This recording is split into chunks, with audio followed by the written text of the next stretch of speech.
What's good, guys, and welcome to the Q&A for the month of February, or more so for the month of January, I suppose. I'm uploading it in February, currently January. You get the idea. I don't need to be explaining this stuff. Anyways, as always, I put out a community post. I asked people to ask me questions, and I'm going to be answering a few of them today.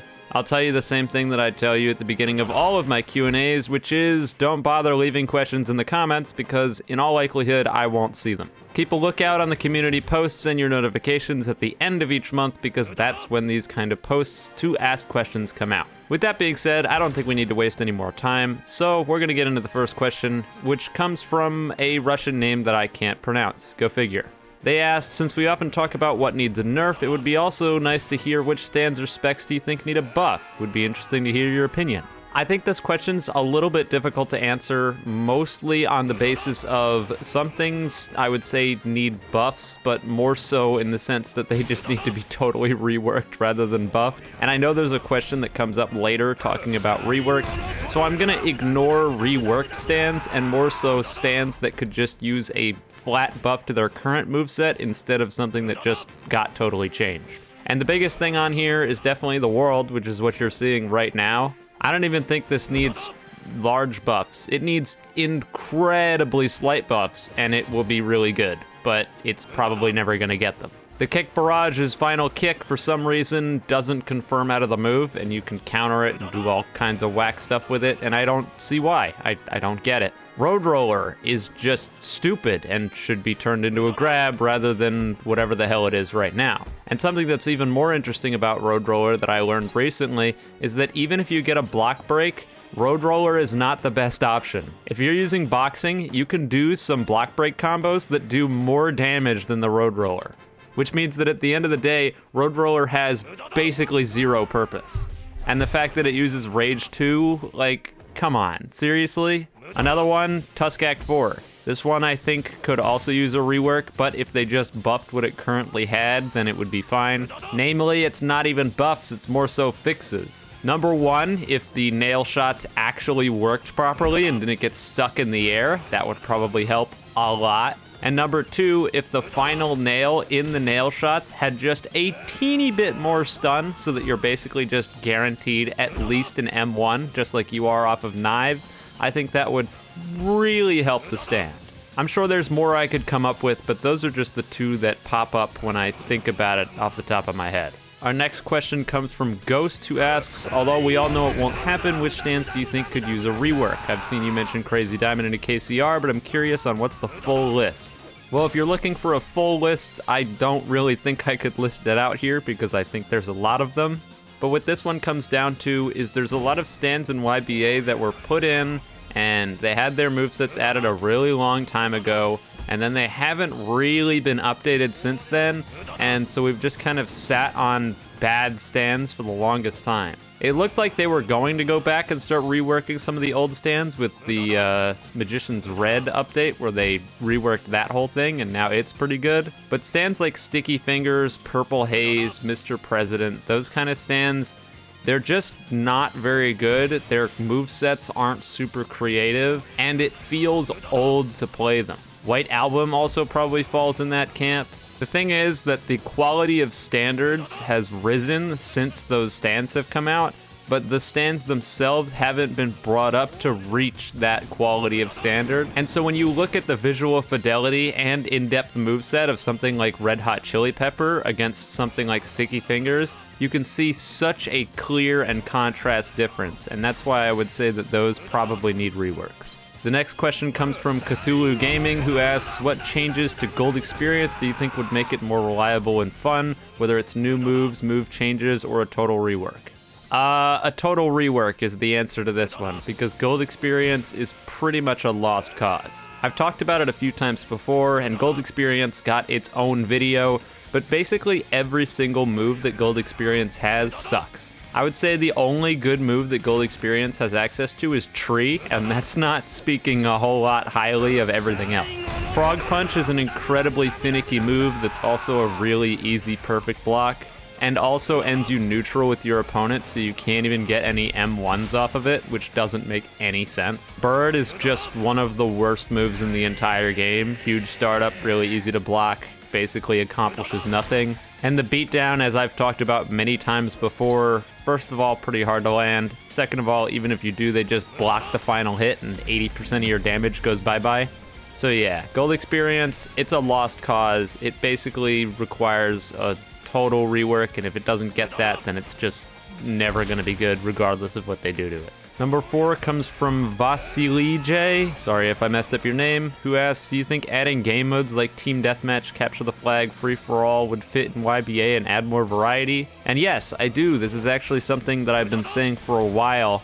I know I said it in a video a very long time ago, and nothing gets added anymore, so maybe a bit of a lost cause.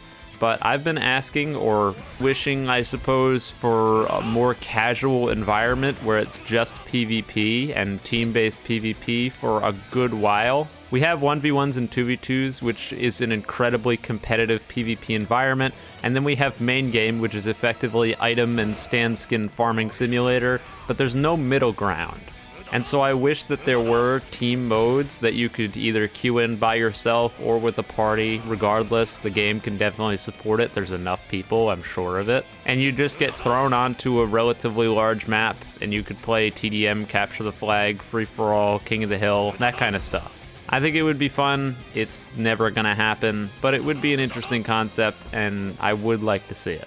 Plaz asks, since you keep mentioning you want the World Requiem to be a thing, what do you imagine its moveset to be? I know it won't be added, but a concept would be nice. Yeah, this one's kind of lost on me. Honestly, I'm not entirely sure, but I have had a bunch of people send me moveset concepts for the stand, so I know there are some creative minds that are not me out there that can come up with stuff for this. Really what it comes down to for the World Requiem, I'd want it to have knives, a free time stop, and some moves that didn't suck. So in other words, the World AU. I don't know why I keep asking for the World Requiem when I could just use the World AU. I just want the world to be good, damn it. Like, that's what it comes down to. Honestly, the World Requiem we wouldn't even need if my ideal for the world was added, which it never would, which would be to replace stand jump with an actual move, make kick barrage function properly, make it so you can freely time stop, and make it so that road roller is an actual move. That would make the world an absolute monster, maybe borderline and overpowered. I think they could make it work. But that won't happen, and so that's the main reason I want the World Requiem. Because I don't have faith in them anymore to make the world good, so I just have to rely on something else. Didn't really answer the question, but that's what I've got. Regufizz asks, since you seem to have so much fun doing videos like golf, etc. with your friends, can we expect more content like that? Yes and no, and this is mainly because the only way that those videos come out is if I play something with my friends and I have fun, and I also think I can make it into a video. And those three things don't always line up, and that's just the fact of the matter. I don't go into playing games with my friends expecting to get a video out of it. I literally just sit down to play with people, and I record just about, if not everything I play with everyone, even if I'm playing by myself. 99% of the time, after I'm finished, I'm like, that's worthless, I have no use for that, and I'll delete it. But every once in a while, I'll have something good and I'll end up using it. I think the best example is probably my Battlefield videos, where I'll play a ton of Battlefield games with a ton of different people, and I'll only ever end up using like 3 of them. So yeah, I think they're really fun to do. I have fun with my friends. I have fun editing the whole thing, and I think they make for great videos. But I don't think they would make for great videos if I forced them, so I'm not gonna do that. If the opportunity arises, there will be more like it, but outside of that, there won't be. Monica asks, kind of unrelated to any game specifically, but what songs do you usually play in the background of your videos? They sound groovy and have made your videos iconic for me. That's a question I simply can't answer because, well, I have a lot of music tracks that I use for my videos.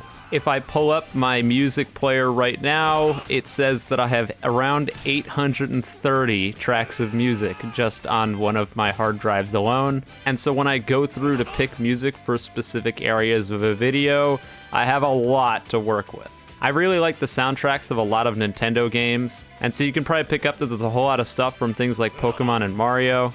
I think the best resource that I've ever had when it comes to music is Super Smash Bros. Ultimate, because there's like 1,000 music tracks in that game. And so I can just go through a whole bunch of different series and pick out things that I like. But then there's also stuff that isn't on there, music from games like StarCraft. So I use a lot. I don't think there's really one answer. And the music fitting the video is a really big passion of mine and something that I really look for whenever I'm making my videos. Nair asks, hey Eclipse, I've been thinking about ways to make YBA more fun and created a lot of mini games in our private servers like hide and seek or manhunt. That made me remember tournaments. Will you be doing more soon, and do you plan on doing more stuff with subscribers? Short answer, no. Long answer, well, that's what you're here for. I stopped the tournaments around the same time that I stopped doing streaming because I just wasn't enjoying doing it.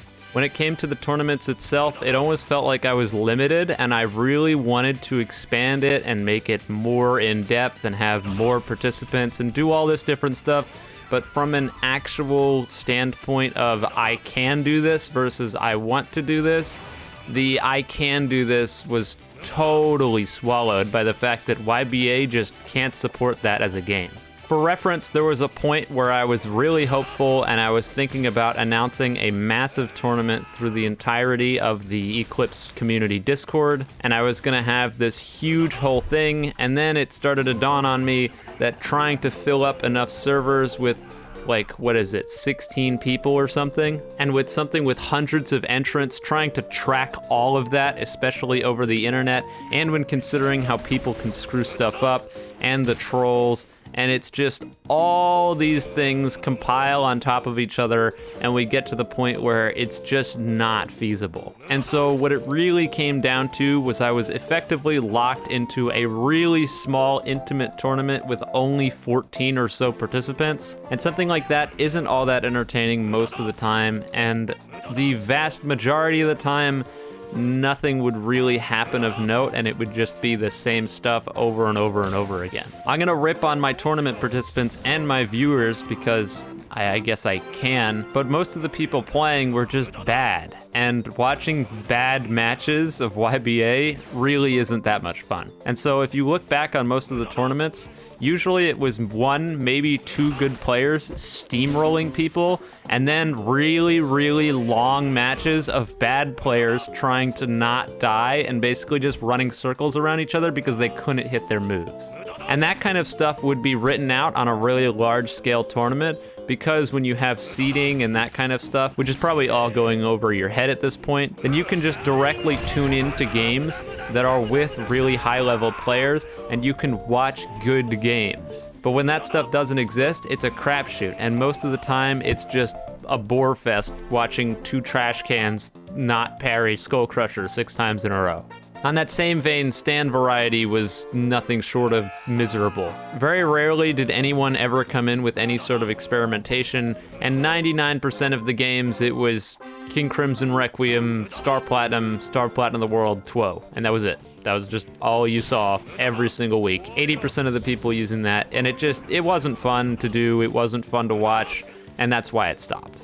As for doing more stuff with my subscribers, I don't think I will, mostly because there's not much I can do that will please a lot of people while simultaneously actually being fun to do. YBA isn't the kind of game that I can have some massive guild of people go into an MMO style server into a PvP server or something.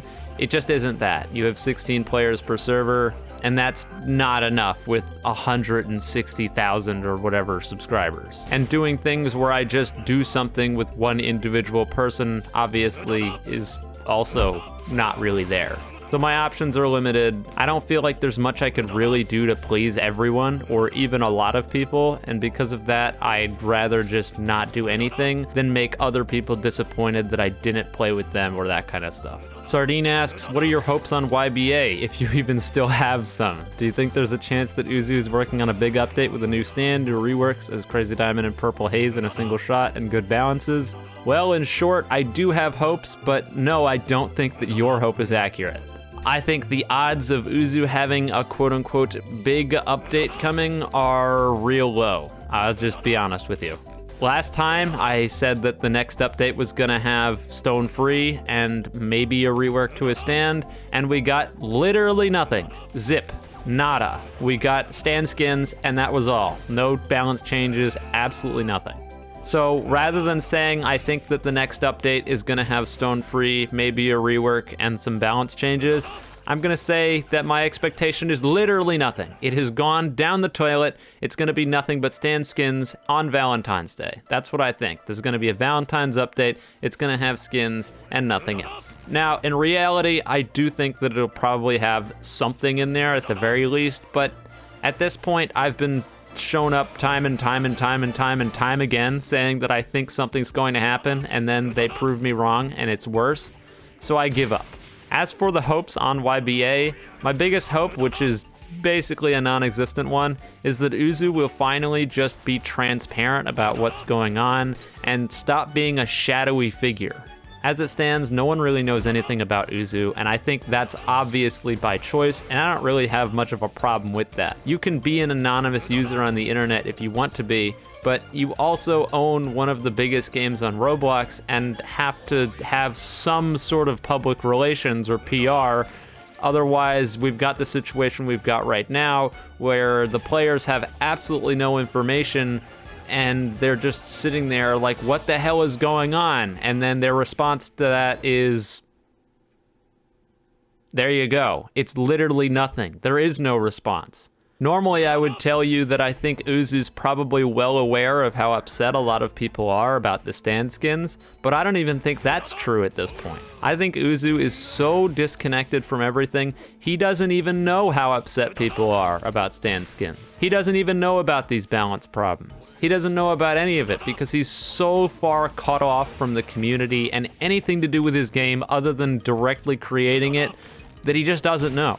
And the fact that Uzu is a shadowy, unknown figure that never says anything to anyone is probably the biggest problem with YBA in my opinion, and it's been like this for a long time, as long as I can remember at the very least. If Uzu just went into the announcements channel and said, hey guys, I didn't want to work on the update, so I didn't, and it won't be coming, I would have so much more forgiveness than nothing and then nothing happening. I'm serious, 100%. Because I've been there. I've been to the point where I don't want to do something. And you just have to be honest and say, I don't want to do it, rather than just radio silence. My streams are a great example. I didn't want to do my live streams. I wasn't having fun with the live streams. And despite the fact that people expected me to do the streams, I stopped doing them and said, I stopped doing these because I don't want to do them. So even if there isn't an excuse, and the literal reasoning is, I don't want to do it, that's good enough. That's better than nothing, and it compounds everything and makes it even worse that Uzu has a Patreon where apparently he updates people on how the updates are going. Now, whether or not anything actually happens on that Patreon, I have absolutely no clue because there's no way in hell I'm gonna give someone money in order to get updates for a game which should be free information. But you know what? It doesn't matter whether or not information is given over there or not. The fact that it even exists and is listed as a perk is absurd. How many character traits do you know about Uzu outside of probably greedy? That's all he's ever given us. He doesn't give us any other information about his character other than that he really likes money and really likes locking things behind paywalls. So if the only interpretation that you have with someone is that they're greedy and paywall things, then what are you gonna think about them? You're gonna think they're greedy and paywall things, and that's it, because you've not been given anything else. It's simple PR stuff, and Uzu's still a kid, so I guess I can understand, but still, it's ridiculous. And finally, Naki asks, what keeps you from leaving YBA? Don't worry about that. Nah, but in all seriousness, I probably wouldn't have left even if there wasn't all the money and the YouTube channel, because I've been playing the game for a really long time, and I enjoy playing the game even to this day. So the biggest reason that I'm staying is because I still have fun playing. Albeit if I didn't have the YouTube channel, I'm sure I would not play as much, and I would probably take month-long breaks or so, because that's what I used to do. I would go play something else, and then I'd come back to YBA when there was an update. And there were longer and longer times in between updates, so I took longer breaks, and then the YouTube channel took off, and then I basically started playing it non-stop since then, at the very least to record things. So I do stick around because of the fact that I have fun, but obviously the monetary gain is still a pretty big factor. And that's all the questions I have for today. I didn't have as many questions this time, but I gave some more in-depth answers to a few of them, so hopefully that doesn't disappoint too much. I tried to keep the timing in line, if not shorter, based on some of the things that I read and saw, and also based off of watch time stuff and all of that kind of stuff. That's behind the scenes stuff. You don't have to worry about that. Anyways, that's all I've got for today. So, you know what? If you enjoyed the video, you can leave a like, subscribe. If you didn't, don't do those things. And with all that being said, have a wonderful day or night wherever you are, and I'll see you next time.